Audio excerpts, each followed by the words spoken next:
Operation सिंदूर के बाद पाकिस्तान ने भारत के कई शहरों को निशाना बनाने की कोशिश की। हालांकि भारतीय सेना ने इन कोशिशों को नाकाम कर दिया। हम आपको बता दें कि पाकिस्तान की ओर से नापाक हरकत के लिए अब भारतीय सेना ने युद्ध के लिए तैयार है और आज विदेश मंत्रालय की प्रेस कॉन्फ्रेंस में विंग कमांडर व्योमिका सिंह और कर्नल सोफिया कुरैशी ने कॉम्बैट ड्रेस में पहनकर ये प्रेस कॉन्फ्रेंस की। कॉम्बैट ड्रेस यानी वो ड्रेस जो युद्ध के मैदान में पहनी जाती है। महिला अधिकारियों ने सैन्य ताकत और नारी शक्ति का प्रदर्शन कर देश को गौरवान्वित किया। तस्वीरों में साफ है कि अब भारत पाकिस्तान के खिलाफ जंग के मैदान में उतरने के लिए पूरी तरह तैयार है। और इतना ही नहीं, प्रेस कॉन्फ्रेंस में विदेश सचिव विक्रम मिस्री ने पाकिस्तान की एक फोटो दिखाई जिसमें आतंकवादियों के जनाजे में पाकिस्तानी आर्मी शामिल रही। आतंकियों के शवों को पाकिस्तान के राष्ट्रीय ध्वज में लपेटा था। और इतना ही नहीं, आतंकवादियों को राजकीय सम्मान भी दिया गया। उत्तर प्रदेश के मुख्यमंत्री योगी आदित्यनाथ ने पीओके में ऑपरेशन सिंदूर को लेकर भारतीय सेना की तारीफ की और आतंकिस्तान को इशारों ही इशारों में कड़ा संदेश भी दिया और साफ कर दिया कि आतंकवाद के खिलाफ जीरो टॉलरेंस नीति के तहत काम कर रहा है। मुख्यमंत्री योगी आदित्यनाथ ने कहा कि आज का विकसित भारत दुश्मनों के घर में घुसकर उसे जवाब देना जानता है।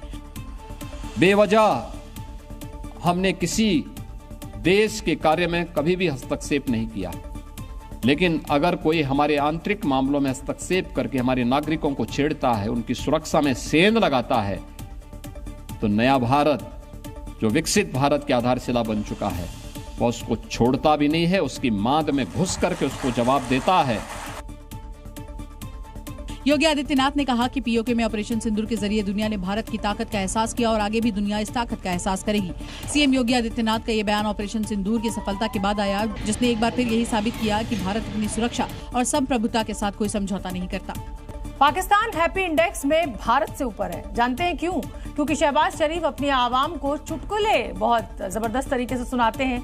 भारत की जिसे कहा जाए हमलों से बौखलाए मियां शहबाज अपने राष्ट्र के नाम गीदड़ भभकी संदेश देते रहे। दरअसल पाकिस्तान की हकीकत झूठ की फैक्ट्री है और मियां शहबाज इसके चीफ मैनेजर हैं। तभी तो पाकिस्तान की संसद में खड़े होकर वो सफेद झूठ बोल रहे हैं और तालियां बजवा रहे हैं। झूठ बोलना तो कोई पाकिस्तान के पीएम शहबाज शरीफ से सीखे। शहबाज साहब, आपके नाम में शरीफ लगा है तो कम से कम अपनी जमीर में थोड़ी शराफत तो देखो। दुनिया पूछ रही है कि तुम्हारी बहादुर फौज ने जो जहाज गिराए थे वो आखिर गए कहां? आखिर कितना झूठ बोलोगे? अपनी आवाम को कितना गुमराह करोगे? ऑपरेशन सिंदूर में आतंक की फैक्ट्री चलाने वाले मसूद अजहर का परिवार तबाह हो गया। अपनों की मौत पर मसूद फूट फूट कर रोया। और अब बारी है मोस्ट वांटेड आतंकी हाफिज सईद की, जो ऑपरेशन सिंदूर के बाद से घबराया हुआ है और मौत के डर से बार बार अपनी लोकेशन बदल रहा है। लाहौर में हुए ड्रोन हमले के बाद हाफिज का डर और बढ़ गया है। और अब मोस्ट वांटेड आतंकी हाफिज सईद को अपनी मौत का खौफ सता रहा है। वो डरा हुआ है क्योंकि ऑपरेशन सिंदूर के तहत भारत ने मुदरिके में हाफिज सईद की आतंकी फैक्ट्री मिट्टी में मिला दी है। लाहौर में ब्लास्ट हुआ, जिसकी जानकारी के मुताबिक हाफिज सईद इस इलाके में छिपा हुआ है, क्योंकि यहाँ से महज 9 किलोमीटर जौहर टाउन में हाफिज सईद का घर है। क्योंकि ऑपरेशन सिंदूर के तहत भारत ने जो एक्शन लिया उससे दहशतगर्दों में दहशत है। भारत के मिसाइल स्ट्राइक में मसूद अजहर की पूरी फैमिली मारी गई।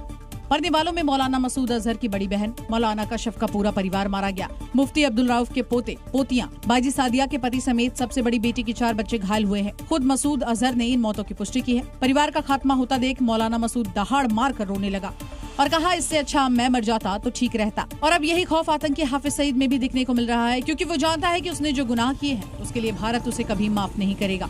और ये बात पाकिस्तानी सेना भी जानती है कि भारत अब घर में घुसकर मारता है और यही वजह है कि हाफिज की सलामती के लिए लगातार उसकी लोकेशन बदल रही है और उसे पूरी तरह से सुरक्षा दे रही है।